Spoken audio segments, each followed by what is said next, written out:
السلام علیکم ورحمت الله وبرکاته. کتونکو د وخت موجود یم په یو داسې مجلس کې چې ما سره ګیر چاپل مشران ناستي، تعلیم یافته افراد ناستي، ملکان ناستي او د مستقبل معماران سره ناستي. خاص الخاص په دې مجلس کې موږ سره داسې شخصیت چې هغه ډېر زیات د استقلال، د جرأت، د شهامت، د بهادری او د استقامت یو علامت دی، د حریت یو استعاره ده او د ازادي لپاره، د وطن د پاسبانی لپاره، د وطن د حفاظت لپاره یو لوی کردار ادا کړی دی. زما مراد محترم جناب غازی دین محمد صاحب دی چې هغه ما سره موجود دی. د مزه خبره دا دی چې نه صرف غازی صاحب بلکې د دې والد محترم د کورمي سیمې یو لوی ستر مجاهد محترم ملک جمعه خان بابا چې هغه نه صرف دا چې د کورمي نوم روښانه کړی دی بلکې په جنگي ازادي تحریک ازادي کې 1947 کې هم کردار ادا کړی دی. نن د هغه فرزند ارجمن غازی دین محمد صاحب سره موجود دی. هغه سره خبرې اترې کو او 1965 کې چې کوم جنگ شوی په هغه کې دی لوی کردار ادا کړی دی. داغه حواله سره به احوال تاسو کو تاسو موږ سره اوسئ. السلام علیکم ورحمت الله وبرکاته. ملک صاحب تاسو صحت څنګه ده؟ روغ جوړ یو خیر. ملک صاحب دی وخت کې دما ټول کتون کې تاسو ګوري. زه غواړم چې تاسو هغه سره د خپل بچپن تعارف چې کوم دی نو هغه تاسو خپل تعارف سره وکړئ. تاسو بچپن د مودا ده چې مودا په ځای مو کې مودا نه خپل موروي چې کله چې ټول د فدرالس تمپوراشو نو هغه ته وی چې مودا دې تکلیف وو خو د ټول پلوټ کوم یو پیسه مو سید وو هغه ته وی چې تاسو چې هغه سید پورته لوټو ان شاء الله تعالی خدای مو کوم راخم وکړي چې کله چې ما پورته وینم د جمعې شپه مو ته بیره کمره راکړه. هغه کمرې کې کومه ځای زه بس کېناستم رب العالمین څه په هغې جمعې شپې پیدا بیا چې کوم ځای چې کوم پیر صاحب و نو هغه رښتونی پیر صاحب و. هغه یې باباډي لرله، یو حسن یې لرلو، یو سخاوت یې لرلو. نو چې پیدا شوه چې هغه د دا پلوټ ته ووایي چې دا ماشوم راوړه چې زه یې وګورم. چې پلوټ دې ورته ووایي چې خو سرات یې کا دی پیر صاحب دا څنګه چې راوړنه نو دوه ځلې به مونږ وورشو. نو وایي چې هغه چې راغلل دروازې نه بهر مې لوړ وو چې مو ته په ښکاره کې چولی چې دا پلوټ دې ور ووسلې داسې مې جملې ولې چې وایي چې یا الله پروردګار رب العالمینه دا سختی کا،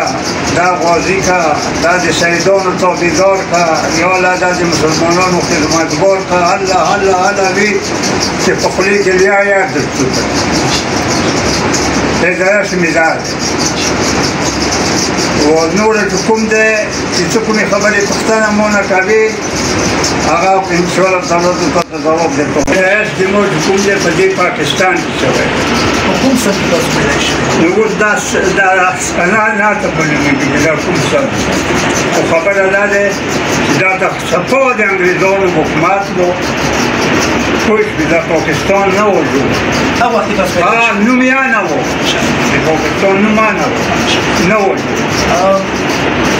خاصه مو پیدا وای چې تاسو بچپن کې تعلیم تربیت تعلیم کوم وخت دیني تعلیم زه د تعلیم نه په دغه وادي پاتې شوی یم که نه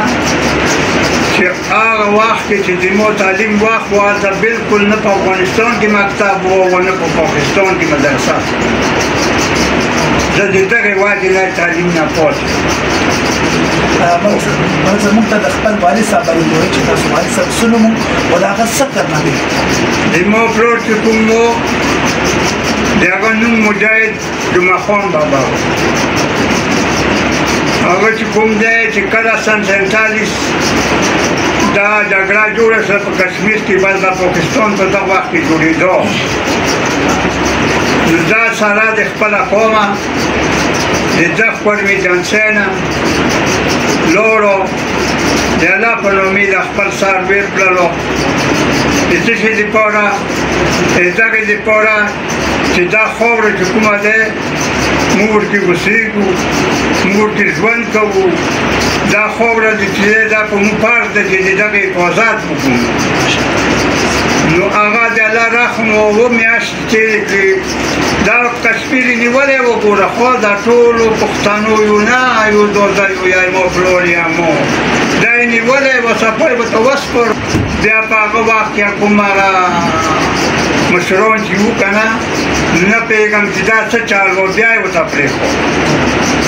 مطلب پوه شوې نو داسې خبره دی چې د کشمیر تیږې ونې بوټي دا شی دي کوي چې په دغه د پښتنو داسې مینه توی شوې دی که نه لکه باران ځغورېدلی دی داسې مینه ملک صاحب تاسو موږ ته دا وایي چې ماشاءالله اکثر بیشتر موږ ستاسو تعارف واورو چې سن 1965 کې د جاجي قوم نه بلکې کورمي نه هم ډېر زیاتې ډلې د جهاد په نیت باندې کشمیر ته لاړې وې نو په هغه وخت کې تاسو ماشاءالله د قوم رهنمایي هم کړې وه او د یو لیډر کردار ادا کړی و په هغه باره کې تاسو نوجوانانو ته څه ویل غواړئ هغه وخت کې داسې چل و که نه چې صدر ایوب صدر و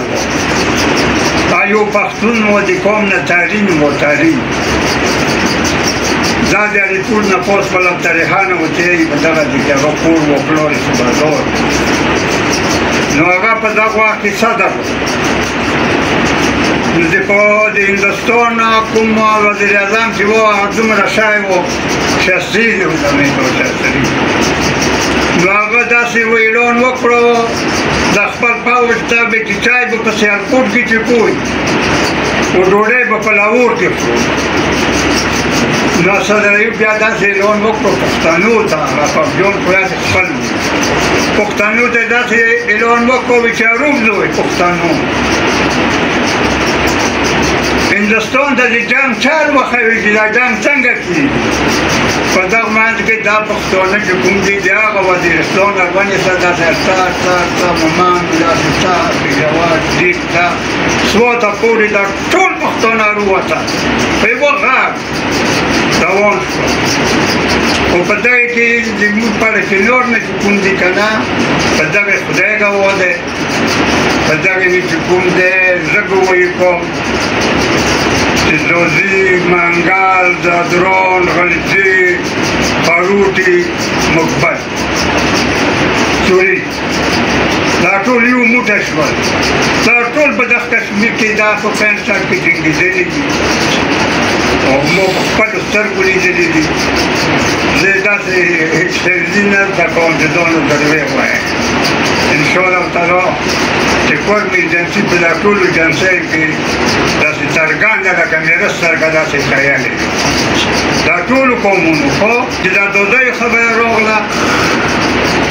نو په دغه اعلان قوانین یې د صدر ایوب کو اول چې کوم دی دا دودي وچېږي نو زه اوس دا نشم تللی چې په مونې مشر پګړۍ کېښوه که نه خو چې کوم دودي هلته لوډ دي هغوی چې کومه قرباني کړې دی هغه الله ته معلومه دی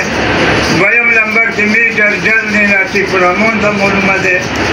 چې هغه ما ته د قوم په سر سرټیفیکټ راکړو چې په هغې کې لیکلي دي چې دا د جنګ هیرو دی مطلب پوه شوې دا برکت د چا و دا د ما خپل قوم د دوزۍ زبردست داسې خبرې چې ایمان افروز خبرې چې هغه سره د مسلمانانو ایمان ته کېږي نو په دې تناظر کې تاسو موږ ته داسې څه کیسه ښودی شي چې یو کرامت یو د الله مدد نصرت تاسو په خپلو سترګو لیدلي دي داسې څه قسمه بالکل دا مو لیدلی دی ګوره د خدای په مخ کې چې هغه مو دا لیدلی دی چې په دې موقع کې موږ په محاصره شو په ډیرې کې راغلو نو داسې ګلې داسې دا ګولۍ ورېدې لکه ګلۍ نو زه داسې وکړو پروت وم بس په دغه کې داسې خوب غوندې راغلو خو بیا وله شومې چې قسم یې دی یو پیر صاحب دی دا داسې سر په قوته ناست دی متیجوی ورخطا یې مونږ ټول راغلي یو دا مو ګوره خدای په مخکې متیار چارپاتې دم الله دا زړه مې دومره کړو دویمه خبره مې دا لیدلې دی چې زه بیا هم پروت وم چې یو پوځي روغ او مسو ورسره دی کمبله په سر دی نو دی مو په دغه اوږو کې د مسو کېښله چې وټو هغې بړو ما ورته ویل نه هم په اډر نه یې چې نه یې اډر ماډر ورته خبره وي چې خطا شوې وټو دا ګولې داسې هستي که نه لکه مچۍ څه وي داسې بزو کوي داسې هستي ما ورته ویل چې ګول یې نیم لګې نو چې دا زه ویلې نه لګېږم ما ورته سپین سپوږمۍ دی نو چې دا زه ویلې نه لګېږم ما یې څه به نه لګېږي نو چې بله د بل چا نو کمبله یې ځانه خلاصه کړه په هغه مسو کې ویر کړه داسې جاګه یې ونیوه نو چې بس تیر کړه بیا نو لوبه جوړه شوه نو هغه دې خبرې که نه چې سبا ته ما هغه پلټون روغ پلټون و د پوځیان و هغه ټول روغ جوړ و هغه ټولو ته مې وي چې دا بېګا سپوي توپ راغلی و ما ته چې دا داسې ممسوی په ما ټینګوله هغه ټولو کسانو خوړوي چې مو چې بلکل لیوني وي چې تا د دسلو دا مې لیدلې ماشاءالله ډېره زبردست ده بانډاره کوي چې تاسو کوم کسان هلته لاړو په هغه کې دې وخت کې څوک ژوندي شته زیاده زه کور کې ټول حق رسېدلی بلکل زه یو خدای کې پاتې کړی مقصد د وخت اختصار مطابق اخر کې تاسو زموږ لیدونکو ته کتونکو ته نوجوانانو ته چې 14 اګست هم روان دی یوم ازادي روان دی نو تاسو د وطن د محبت دفاع وطن لپاره څه پیغام ورکوئ تاسو زه خو دا پیغام ورکول غواړم که نه چې دا د کشمیر ازادي چې کومه دی دا په میټینګونو په دا جلسو په دا جلوسونو په دا مظاهرو په دا بین الاقوامي که خلاصېدلی که نه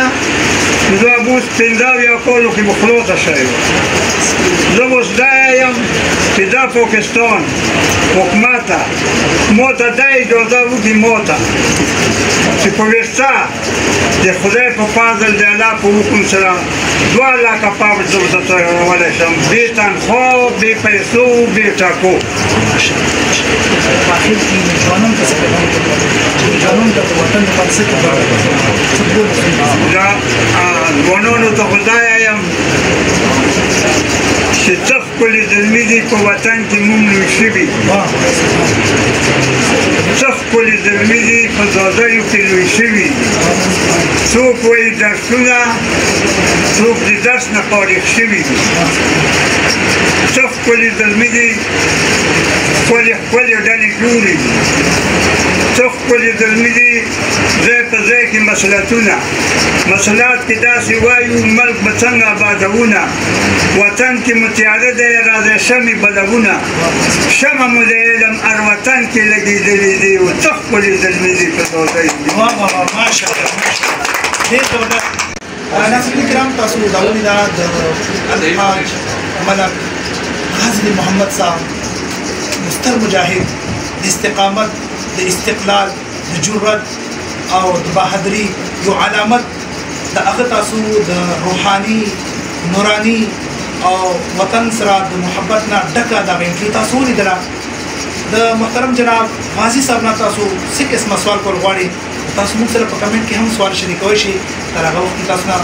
تر هغه وخت پورې تاسو اجازه غواړم تاسو خوږ ورور پرمختګ وکړئ السلام علیکم ورحمت الله وبرکاته